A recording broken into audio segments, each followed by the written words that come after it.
Happy Mother's Day to all the mothers here today.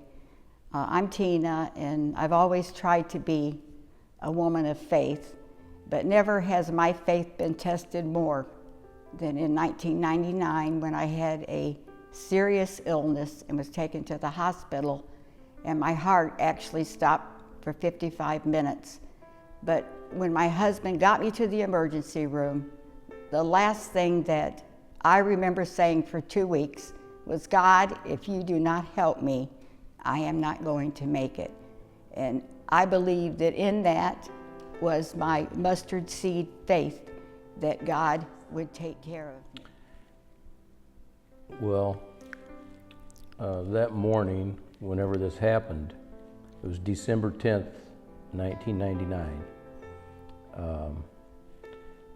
There were decisions made that God orchestrated.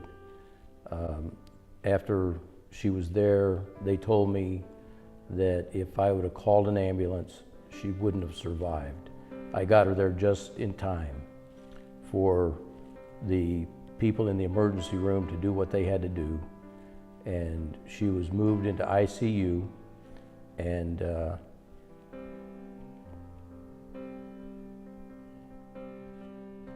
when they got her into the ICU, there was a lot of people from church started showing up. They were there before as soon as the word got out that she was going to the hospital, people started going up there. We called the church, prayers started happening. And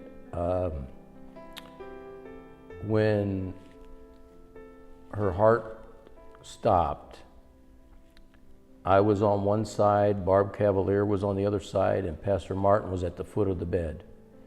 And we were terrified, to be honest. And one doctor had signed and said she was deceased at this time.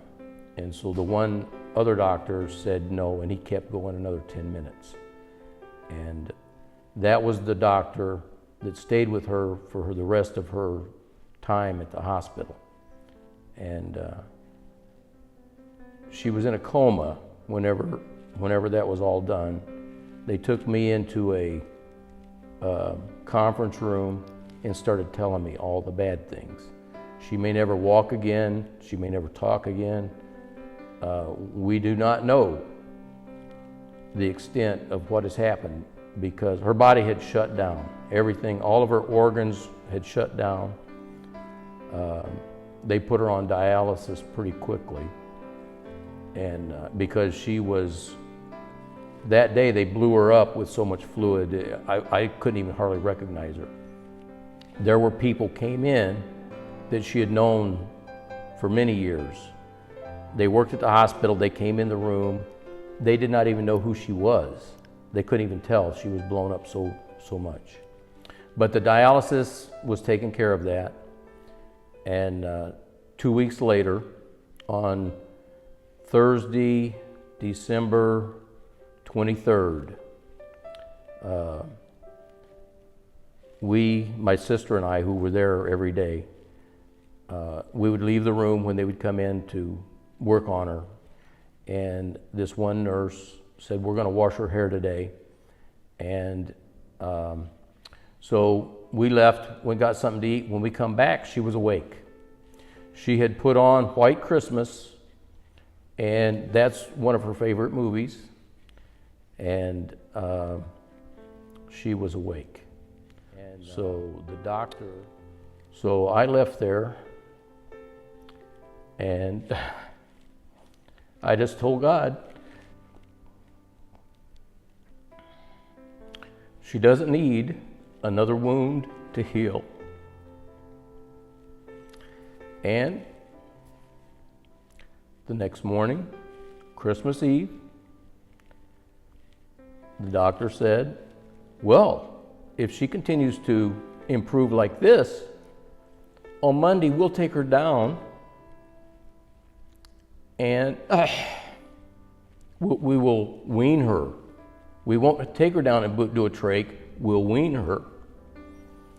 And So, Christmas morning, my sister and I show up. We always had to go to the waiting room, and then they would tell us when we could go back, because we'd get there as early as we could get there. The doctor came into the waiting room and said, "It's a miracle." He said, "I was there. She was dead. She's breathing on her own."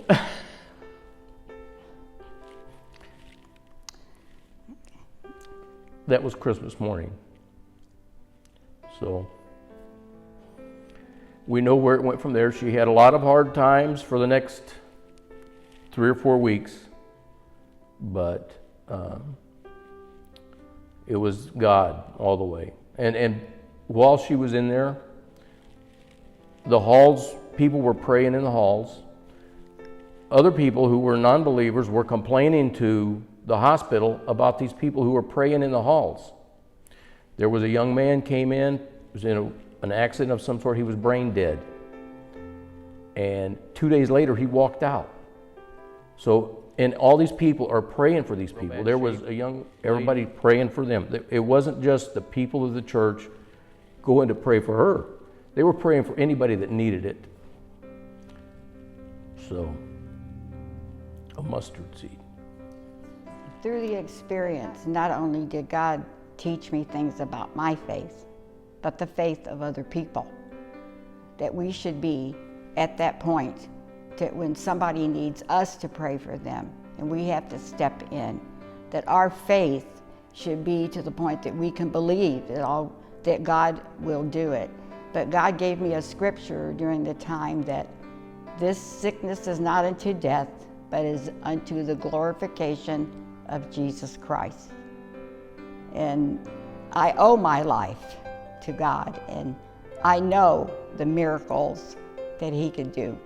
And I would just like to thank all the mothers that are here today, that prayed with me through that time. Doing great. Things that they said I was not going to be able to do, I can do because of God and my mustard seed faith.